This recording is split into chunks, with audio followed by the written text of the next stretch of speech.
সমাজে আপনার সম্মান যেভাবে বাড়াবেন, সবসময় সত্য বলার চেষ্টা করুন এবং সৎ থাকুন। আপনার কথা এবং কাজের মধ্যে সামঞ্জস্য থাকলে মানুষ আপনাকে বিশ্বাস করবে এবং সম্মান করবে। সবসময় বিনয়ী থাকুন এবং অন্যদের প্রতি শ্রদ্ধা প্রদর্শন করুন।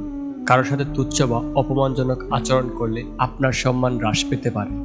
অন্যের কষ্ট বুঝতে চেষ্টা করুন এবং যেখানে সম্ভব সাহায্যের হাত বাড়িয়ে দিন। সহানুভূতিশীল মানুষ সমাজে বেশি সম্মানিত হয়। সমাজে এমন কিছু কাজ করুন যা অন্যদের জন্য অনুপ্রেরণা হতে পারে, যেমন সৎ পথে সফলতা অর্জন করা, সামাজিক সেবামূলক কাজে অংশগ্রহণ করা ইত্যাদি। নিজের দায়িত্ব সঠিকভাবে পালন করলে মানুষ আপনাকে দায়িত্বশীল এবং বিশ্বাসযোগ্য মনে করবে। নিজের জ্ঞানে সমৃদ্ধ করুন এবং প্রয়োজনীয় ক্ষেত্রে তা অন্যদের সাথে ভাগ করুন। শিক্ষিত এবং জ্ঞানী মানুষ সবসময় শ্রদ্ধা পায়। যে কোনো প্রতিশ্রুতি সময় মতো পালন করুন। দেরি করা বা কথা ভঙ্গ করা আপনার প্রতি অন্যদের আস্থা কমিয়ে দিতে পারে।